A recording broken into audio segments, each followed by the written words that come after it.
এলাম হচ্ছে বহরমপুর মেলায়। তো সামনে এইভাবে দুটো গেট করা হয়েছে, টিকিট কাউন্টার করা হয়েছে দুই সাইডে। আর এখানে সামনে ঢুকতেই এখানে গাড়ি পার্কিং করা হয়, 4 চাকা বাইক, বাইক 20 টাকা আর 4 চাকা 50 টাকা। তো এখানে টিকিট কাটা হবে, টিকিট মূল্য 10 টাকা। তো এখন টিকিট কেটে আমরা এখন ভিতরে প্রবেশ করব। আর এই মেলাটি হচ্ছে বাস স্ট্যান্ড থেকে যদি আসা হয় তাহলে স্কয়ার ফিল্ড যাওয়ার পথে আর কি, যে চার মাথার মোড় পড়ে, তো তারই ঠিক নিয়ারেস্ট এফইউসি মাঠ সেখানেই হচ্ছে। আর দুটো গেট করা হয়েছে, সন্ধ্যার দিকে প্রচণ্ড ভিড় হয়, তো তার জন্য। আর আমরা এসেছি 4টে নাগাদ, সেরকম ভিড় ছিল না, তাও ছিল না বললেও ভিড় হবে, তাও অনেকজনই ছিল। আর দোকানগুলো খুব একটা খোলেনি, মানে খুলছিল আর কি। আর 3:45 থেকে মেলা শুরু। আর এই মেলাটি চলবে হচ্ছে মোটামুটি 1 মাস 40 দিন মতো। ফেব্রুয়ারির 14 তারিখ থেকে মেলাটি শুরু হয়েছে।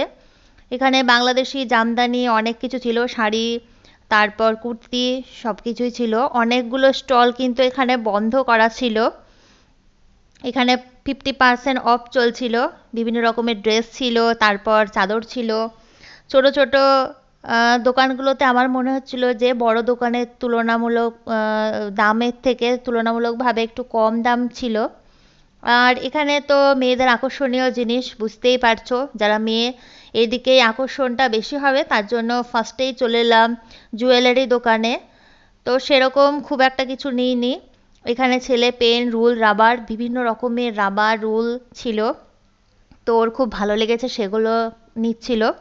আর আমি আমার ভালো লাগার জিনিসগুলো বারবার দেখছিলাম। আর সেরকম কিছু প্রয়োজন ছিল না, সামনে কোনো অনুষ্ঠানও ছিল না, তার জন্য কোনো জুয়েলারি আমি এখান থেকে নিইনি। তো তারপরেই মেয়েদের একদম আকর্ষণীয় জিনিস, এই যে কাপ গ্লাসের সেট, মানে সব রকমই ছিল, কাঁচের জিনিস আর কি, চিনিমাটির জিনিস সব কিছুই। তো এটা আকর্ষণ হয়ে গেল, তো দেখছিলাম।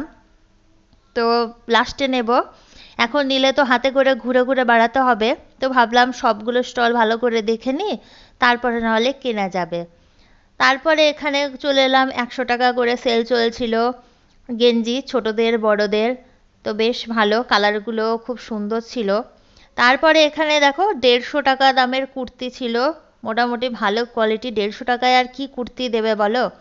এখানে চলে এসো, নিত্য নতুন 150 টাকায় সস্তায় কুর্তি নিয়ে চলে যাও। আর এখানে ছিল বাচ্চাদের গেঞ্জি। তো আমি গরমে পরার জন্য ছেলেদের গেঞ্জিগুলো দেখছিলাম। তো ছেলের সাইজে ছোট হলো, তার জন্য নেওয়া হলো না, কিন্তু গেঞ্জিগুলো খুব সুন্দর ছিল, 150 টাকা পিস, প্যান্ট সহ। মা তারা ড্রেস এগুলোর ছিল 200 টাকা, 100 টাকা, 120 টাকা এরকম কুর্তি।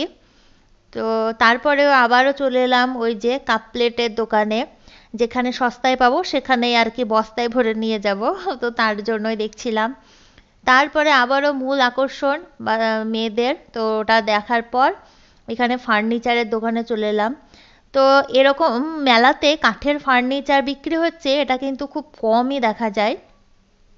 আর এখানে বেডশিট বিক্রি হচ্ছিল, 450 থেকে শুরু, 180 টাকায় সিঙ্গেল চাদরও পাওয়া যাচ্ছিল। তো তারপরে এখানে চলে এলাম পাওভাজি খাবার জন্য। প্রথমে তো ভেবেছিলাম কিরে বাবা সবজি বিক্রি করছে নাকি।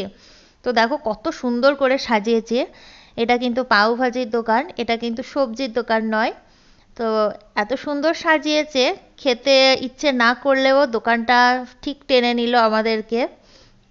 তারপরে এখানে দোলনাগুলো বন্ধ করা ছিল, কারণ সবে সবে খুলছিল, তো ভিড় না হলে সেরকম চালু হবে না আর কি।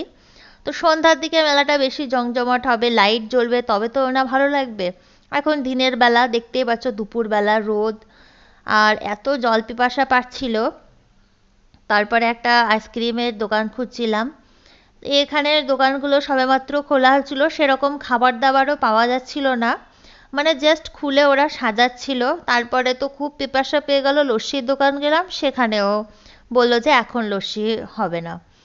তো এরকমভাবে কোনো কিছুই আর খাওয়া হচ্ছিল না, সবে সবে খুলেছে, তো তৈরি করবে তারপর তো আমাদের দেবে। আর এখানে ছিল আচারের দোকান। তো আচার নেওয়া হলো না, ঘরেই যেহেতু আচার বিভিন্ন ধরনের বানানো হয়। তারপরে এখানে চলে এলাম ওই যে বন্দুক মারে।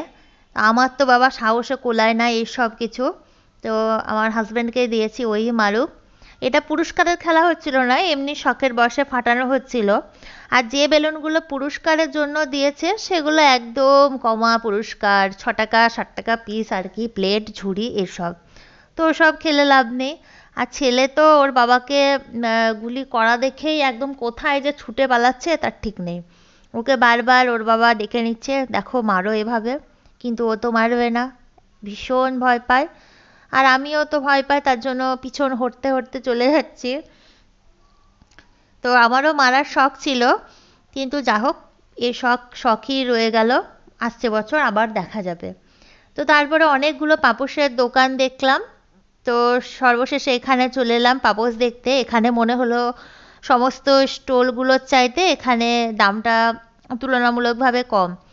তো দুটো পাপোশের দরকার ছিল ঘরের জন্য বড় বড়, তো সেটা এখন নেব। তো আগে দেখি, দাম দর করি। তো আমাদের দ্বারা দুজনেরই কারোর বার্গেনিং করা হয় না, তো তাও করছিলাম আমি সাহস করে।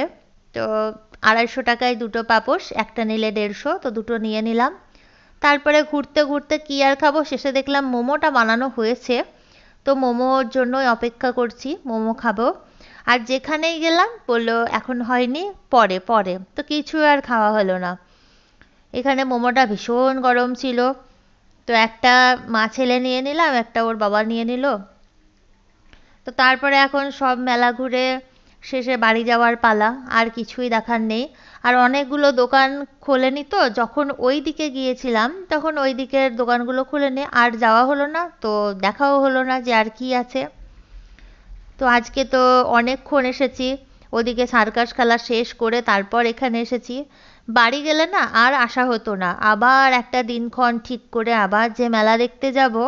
আর আমাদের বাড়ি থেকে আহ, আধা ঘন্টার ডিস্টেন্স আর কি, তো আর আসা সম্ভব হতো না।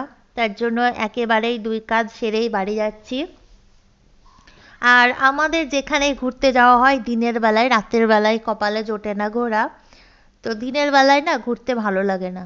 আর এখানে যাওয়ার রাস্তায় দেখলাম স্টল বসেছে খাবারের, ভুজিয়া গজা জিলেপি সব কিছুই। আর যেদিক দিয়ে আমরা এন্ট্রি করেছি, তো সেদিক দিয়ে আবার বের হওয়া নিষিদ্ধ, অন্য গেট দিয়ে বের হতে হচ্ছে। তো এখন ভিডিওটি এখানেই শেষ করছি, দেখা হচ্ছে নেক্সট আরও একটি ভিডিওতে। ততক্ষণ সকলে সাবস্ক্রাইব করো, কি করছো তোমরা বলো, আর একটা লাইক করবে, কমেন্ট করবে, আর বন্ধুদের সঙ্গে শেয়ার করো। আর এই রাস্তাটা NH34, এই রাস্তাটা না ভীষণ সুন্দর লাগে, নতুন হয়েছে। তো অন্য ধার দিয়ে ঘুরে যেতে গিয়ে আবার আমরা রাস্তাটা দেখার জন্য, এই ভিউটা উপভোগ করার জন্য ঘুরে আবার এলাম। আর এটা কিন্তু আমাদের বাড়ির শর্টকাট রাস্তাও।